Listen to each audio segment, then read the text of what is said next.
안녕하세요, 메슬로입니다. 오늘은 서드파티 오너십이 커리어를 망친 대표적인 케이스이자 마블의 헐크처럼 엄청난 피지컬을 자랑했던 헐크에 대해 알아보도록 하겠습니다. 그럼 재밌게 봐주세요. 우리에게 헐크로 많이 알려져 있는 그의 본명은 Givanildo Vieira de Souza. 로.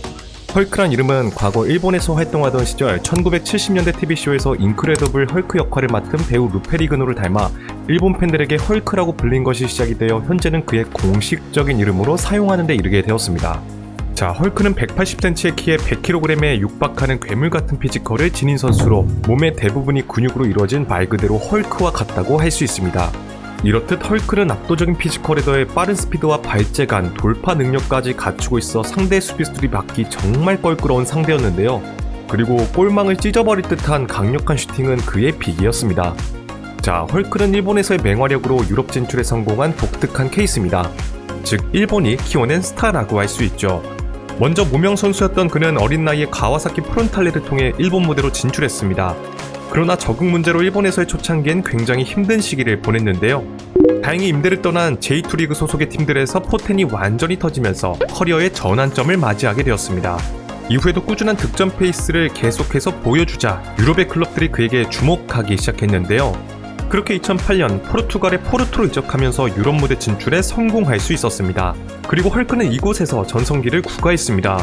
특히 빌라스 보아스 감독이 G봉을 잡은 10-11 시즌에 그의 활약이 두드러졌는데요. 헐크는 바렐라, 팔카오와 함께 삼각편대를 이뤄 리그와 유럽 무대를 폭격해 나갔습니다.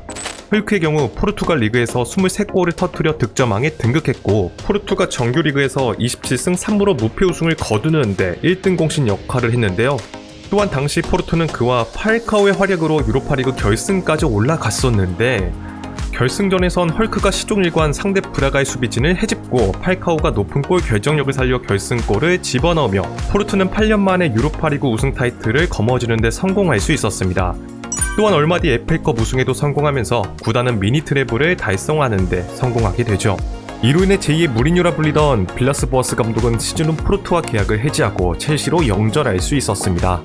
자, 그리고 헐크는 이 시기서부터 브라질 대표팀의 부름을 받으며 대표팀에서도 점차 선발 자리를 꿰차는 빈도가 늘어나기 시작했습니다. 이후 11-12 시즌엔 리그 26경기에서 16골을 넣으며 팀의 리그 2연패를 이끌었고, 지난 시즌에 이어 포르투갈 리그 올해 선수를 연패하는 데 성공했는데요. 이러한 활약으로 2012 런던 올림픽 브라질 축구대표팀의 와일드카드로 선정될 수 있었습니다. 그와 와일드카드에 뽑힌 선수가 무려 티아고 실바, 마르셀로였던 것을 감안하면 당시 헐크가 어느 정도로 포텐을 인정받고 큰 기대를 받고 있었는지를 알 수 있었는데요. 그리고 당시 올림픽 대표팀엔 초신성 3인방 네이마르, 간수, 루카스 모라 이외에 오스카와 다미앙 파투 등 젊고 유망한 공격 자원들이 총망라되어 있었습니다. 헐크는 이들을 이끄는 공격의 선봉장이었으며 차례차례 상대를 격파해 나가는 데 일조하면서 브라질을 무려 결승까지 이끌었습니다. 그는 멕시코와의 결승전에서 득점을 기록하긴 했지만 결과적으로 브라질은 한 점 차로 패배하면서 은메달 획득에 만족해야 했습니다. 대회가 끝나고 그동안 포르투에서의 대활약과 올림픽 무대를 통해 세계적으로 강한 임팩트를 남기면서 인기가 하늘로 치솟은 헐크는 빅리그로부터 무수한 로브콜을 받기 시작했습니다. 따라서 그의 행보에 많은 관심이 쏟아질 수밖에 없었는데요. 당시 포르투 구단은 거상이란 별명에 걸맞지 않게 사업 운영 면에서 재정적으로 손실이 큰 상태였기 때문에 헐크를 매각해야 한다면 최대한 비싸게 주고 매각해야 했습니다. 따라서 가장 적극적인 관심을 보이던 첼시로의 이적이 미력시 되었었죠. 첼시는 이미 이전부터 일찌감치 드록바를 대체할 선수로 헐크를 점찍어 왔었습니다. 언론에 따르면 헐크 역시 오로지 첼시행만 바라보았다고 하는데요. 그러나 그는 하나 약 570억 원의 러시아의 제니트로 깜짝 이적하게 되었습니다. 그러자 국내에선 헐크가 얼음 감옥으로 이적했다는 말과 함께 돈을 쫓는 선택을 했다면서 아쉽다는 의견을 내놓았습니다. 그런데 훗날 밝혀진 사실에 따르면 서드파티 오너십 문제로 빅리그에 진출하지 못한 것이었다고 하는데요. 선수의 권리가 오로지 구단에 있는 것이 아니라 제3자, 즉 헐크에 대해 권리를 가지고 있는 투자회사의 지분이 높아 그들의 이익을 위해 가장 높은 이적료를 제시한 제니트로 이적할 수밖에 없었다는 것이었습니다. 이후에 과거 동료였던 팔카오가 모나코로 이적한 것도 이러한 케이스라고 할 수 있죠. 따라서 헐크 본인의 의지로 제니트행을 택한 것은 아니었습니다. 자, 러시아로 이적한 헐크는 적응기를 거쳐 완전한 풀시즌을 치르는 두 번째 시즌부터 러시아 무대를 폭격해 나가기 시작했습니다. 시즌 후반기에는 은사 빌라스 버스가 새로 부임하면서 그와 제외했고 그의 신뢰 속에서 멈칫했던 제니트의 순항을 이끌며 리그 24경기에서 17골 7도움을 기록했을 뿐만 아니라 챔피언스 리그 무대에서도 굉장한 존재감을 보였습니다. 이러한 활약으로 헐크는 자국에서 진행되는 2014 브라질 월드컵에 브라질의 주전 멤버로 나서는 영광을 안게 되죠. 하지만 그는 이 대회에서 정말 별다른 활약을 보여주지 못했습니다. 수비 실책을 범해 상대에게 실점을 내주기도 했으며 승부차기 실책까지 하는 등 저조한 퍼포먼스를 보여주었는데요. 게다가 중요했던 독일과의 4강전에선 번번이 막히는 무리한 개인 돌파로 팬들의 미간을 찌푸리게 만들었고 결과적으로 브라질이 독일에게 대패를 당하게 되면서 미네이랑의 비극의 원흉이란 오명까지 얻게 되었습니다. 따라서 이후서부터 대표팀의 부름을 받는 빈도가 확연히 줄어들기 시작했는데요. 자, 브라질 월드컵에서 안타까울 정도로 많은 비난을 받은 헐크는 다행히 멘탈을 부여잡는 데 성공하며 제니트 복귀 후엔 득점왕에 등극했을 뿐만 아니라 리그 우승도 이끌며 반등하는 데 성공했습니다. 그런데 시간이 지나 2016년 헐크는 갑작스럽게 중국의 상하이 상강으로 이적하는 선택을 내렸는데요. 그의 이적료는 한화 약 710억 원으로 높은 이적료 때문인지 제니트는 그를 쉽게 놓아주었다고 합니다.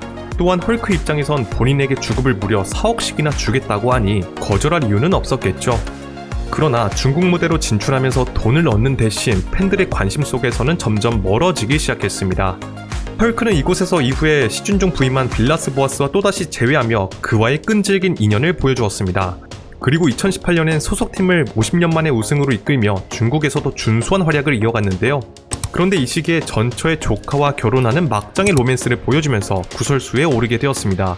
12년간 그를 뒷바라지해온 와이프와 이혼한 후 불과 3개월 만에 처조카와 결혼하면서 팬들로부터 많은 비난을 받았는데요. 이와 동시에 상하이와 계약이 만료되며 헐크는 2021년 자국의 아틀레티코 미네이루로 이적하면서 이곳에서 선수 생활의 황혼기를 보내게 되었습니다.